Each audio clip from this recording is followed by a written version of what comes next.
Hello friends, આજે આપણે સર્વનામમાં ફેરફાર કરીશું. જ્યારે બોલનાર અને સાંભળનાર આપેલ હોય અને રિપોર્ટિંગ વર્બ તરીકે સેડ ટુનો ઉપયોગ થયો હોય ત્યારે સેડ ટુને બદલે ટોલ્ડનો ઉપયોગ કરવામાં આવે છે. જ્યારે એનું ઇનડાયરેક્ટ સ્પીચ કરીએ ત્યારે સેડ ટુ છે તેનું ટોલ્ડ થઈ જાય. બીજા નિયમ છે કે રિપોર્ટેડ સ્પીચના વાક્યની શરૂઆત પ્રથમ પુરુષ એકવચન કે બહુવચનથી થતી હોય, આઈ કે વીથી થતી હોય તો બોલનાર પ્રમાણે ફેરફાર કરવાનો રહેશે. ત્યારબાદ રિપોર્ટેડ સ્પીચના વાક્યની શરૂઆત બીજો પુરુષ એકવચન કે બહુવચન યુથી થતી હોય ત્યારે સાંભળનાર પ્રમાણે ફેરફાર થાય. ત્રીજો નિયમ, રિપોર્ટેડ સ્પીચના વાક્યની શરૂઆત ત્રીજો પુરુષ એકવચન કે બહુવચન હી, સી, ઇટ કે ધેથી થતી હોય તો ઇનડાયરેક્ટ સ્પીચ કરતી વખતે કાંઈ જ ફેરફાર થશે નહીં. સંબંધક રૂપો જોઈએ. એકવચન બહુવચન, પ્રથમ પુરુષ આઈ આપેલ હોય તો આઈનું માય થશે, વી હોય તો વીનું અવર થશે. બીજો પુરુષ યુ આપેલ હોય તો યુનું યોર થશે, બહુવચનમાં યુનું યોર થશે. ત્રીજા પુરુષમાં હી આપેલ હોય તો તેનું સંબંધક રૂપ હિસ થશે, શી આપેલ હોય તો તેનું હર થશે, ઈટ આપેલ હોય તો તેનું ઇટ્સ થશે. બહુવચનમાં ધે આપેલ હોય તો તેનું ધેર થશે. કર્મ વિભક્તિના રૂપો. પ્રથમ પુરુષ આઈ આપેલ હોય તો તેનું કર્મ વિભક્તિ મી થશે, વી આપેલ હોય તેનું અસ થશે. બીજો પુરુષ યુ આપેલ હોય તો તેનું યુ જ રહેશે, બહુવચનમાં પણ યુ આપેલ હોય તો યુ થશે. ત્રીજા પુરુષ એકવચનમાં હીનું હિમ થશે, શીનું હર થશે, ઈટનું ઈટ થશે અને ધે આપેલ હોય તો ધેનું કર્મ વિભક્તિ છે તે ધેમ થશે. હવે આપણે વાક્યમાં ફેરફાર કરીએ.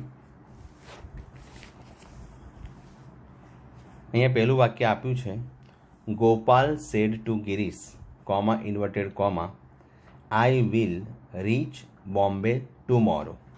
તો અહીંયા બોલનાર ગોપાલ છે, સાંભળનાર ગિરીશ છે. રિપોર્ટિંગ વર્બ જે છે તે સેડ ટુ વપરાયેલ છે અને રિપોર્ટેડ સ્પીચમાં I will reach Bombay tomorrow આપેલ છે. તો આપણે એનું ઇનડાયરેક્ટ કરીશું. ગોપાલ સેડ ટુ છે તેનું થશે ટોલ્ડ. ગોપાલ ટોલ્ડ ગિરીશ. સંયોજક તરીકે ધેટ લખીશું. Gopal told Girish that. I આપેલ છે તો પ્રથમ આપણે જે નિયમ હતો કે આઈ જ આપેલ હોય પ્રથમ પુરુષ એકવચન તો બોલનાર પ્રમાણે ફેરફાર કરવાનો. તો અહીંયા બોલનારમાં ગોપાલ આપેલ છે તો ગોપાલમાં તે ત્રીજો પુરુષ એકવચન આવશે હી. અહીંયા વી આપ્યું છે તેનું થઈ જશે વુડ. He would. ગઈકાલે આપણે સાદા સહાયકારક ક્રિયાપદ કર્યા તો વિલનું શેલ અને વિલનું વુડ થઈ જાય, કેનનું કુડ થાય, મેનું માઇટ થાય તે રીતે. હી વુડ રીચ, ત્યાર પછી આવતું જે ક્રિયાપદ છે તે મૂળ રૂપમાં રહેશે. He would reach Bombay. અહીંયા ટુમોરો આપ્યું છે એનું થશે the next day. Full stop. Inverted comma છે તે નીકળી જશે. તો વાક્ય થશે Gopal told Girish that he would reach Bombay the next day. બીજું વાક્ય જોઈશું. She said comma inverted comma my brother was ill yesterday. તો અહીંયા બોલનાર આપ્યું છે સી, અહીંયા સાંભળનાર આપ્યું નથી એટલે સેડ આપવામાં આવ્યું છે તો સેડનું સેડ જ રહેશે. સી સેડ સંયોજક તરીકે ધેટ લખીશું. C said that. અહીંયા માય આપવામાં આવ્યું છે તો માય છે તે આઈનું સંબંધક છે. આઈનું માય થાય સંબંધક. તો અહીંયા આઈ આપ્યું હોય તો આપણે બોલનાર પ્રમાણે ફેરફાર કરવાના. તો અહીંયા સી આપ્યું છે તો સીનું સંબંધક રૂપ થશે હર. જેવી રીતે આઈનું માય થાય તેવી રીતે સીનું હર. હર બ્રધર. અહીંયા સાદો ભૂતકાળ આપ્યો છે તો સાદા ભૂતકાળનું ઇનડાયરેક્ટ કરીએ ત્યારે પૂર્ણ ભૂતકાળ થઈ જાય એટલે અહીંયા લખીશું had been. She said that her brother had been ill. અહીંયા યસ્ટરડે આપ્યું છે એનું થશે the previous day. Full stop. Inverted comma નીકળી જશે. She said that her brother had been ill the previous day. ત્રીજું વાક્ય કરીશું. Hina said to Meena, inverted comma, you have a pen and I will buy a new one tomorrow. તો અહીંયા બોલનાર પણ આપ્યું છે અને સાંભળનાર પણ છે. તો આપણે લખીશું હિના ટોલ્ડ, સેડ ટુ છે તેનું ટોલ્ડ થશે. મીના સંયોજક તરીકે આપણે લખીશું ધેટ. અહીંયા યુ આપ્યું છે તો યુ છે તો આપણે સાંભળનારમાં જવાનું. બીજો નિયમ જે હતો કે બીજો પુરુષ એકવચન કે બહુવચન આપેલ હોય તો બોલનાર પ્રમાણે ફેરફાર કરવો. તો અહીંયા મીના છે તે છોકરીમાં છે તો એનું નાન્યતા જ આપણે સી થઈ જશે. અહીંયા હેવ આપ્યું છે તો એનું હેડ થઈ જશે. પૂર્ણ વર્તમાન કાળનું પૂર્ણ ભૂતકાળ એટલે she had a pen and. અહીંયા આઈ આપ્યું છે તો આઈ આપ્યું હોય તો આપણે બોલનારમાં જવાનું. તો અહીંયા હિના છે તેનું થશે સી. અહીંયા વિલ આપ્યું છે તેનું થઈ જશે વુડ. She would. અહીંયા બાય આપ્યું છે તો એનું મૂળ રૂપ જ રહેશે buy. She would buy a new one. અહીંયા ટુમોરો આપ્યું છે તો એનું થશે the next day. Full stop.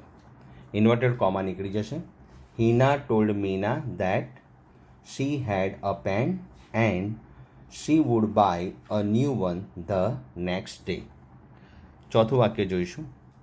The English teacher said to the pupils inverted comma I shell teach you English. તો અહીંયા the English teacher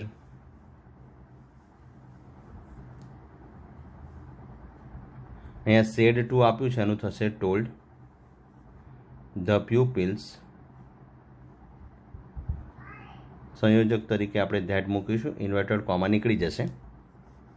the English teacher told the pupils that. અહીંયા I આપ્યું છે તો આપણે બોલનારમાં જઈશું. ધ ઇંગ્લિશ ટીચર તો તે પુરુષ પણ હોઈ શકે અને સ્ત્રી પણ હોઈ શકે તો આપણે હી લઈશું. તો હી.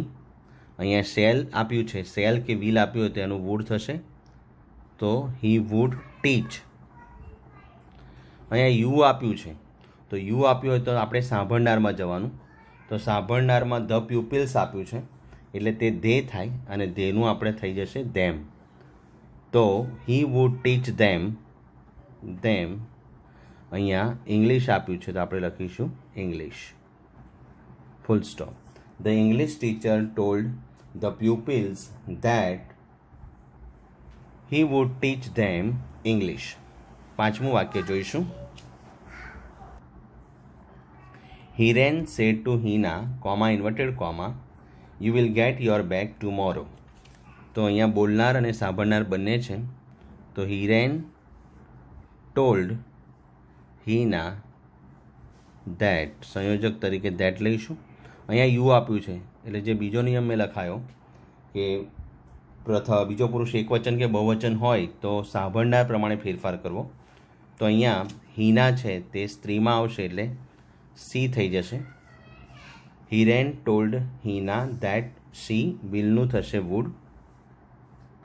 Wood gate.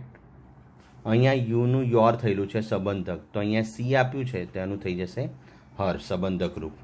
યુનું યોર થયેલું છે તો અહીંયા સી આપે છે તો અહીંયા થશે હર. હર બેગ. અહીંયા ટુમોરો છે એનું થશે the next day. Full stop. Inverted comma નીકળી જશે. Hiren told Hina that she would get her bag the next day. છઠ્ઠું વાક્ય જોઈશું. He said to me inverted comma I shall come with you to the station. તો અહીંયા બોલનાર અને સાંભળનાર બંને આપેલ છે. તો અહીંયા હી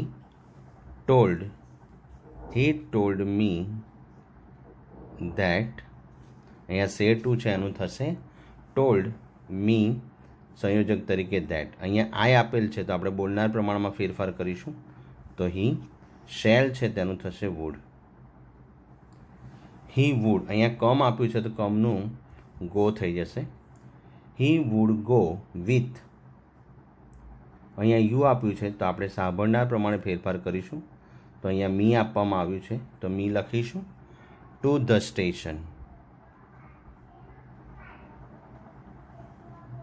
ફૂલ સ્ટોપ, ઇન્વર્ટેડ કોમા નીકળી જશે. તો વાક્ય થશે હી told me that he would go with you છે તો આપણે સાંભળનારમાં જઈશું તો મી ટુ ધ સ્ટેશન. તો આ રીતે આપણે સર્વનામમાં ફેરફારના 6 વાક્ય કર્યા. બીજા વાક્ય આવતીકાલે કરીશું.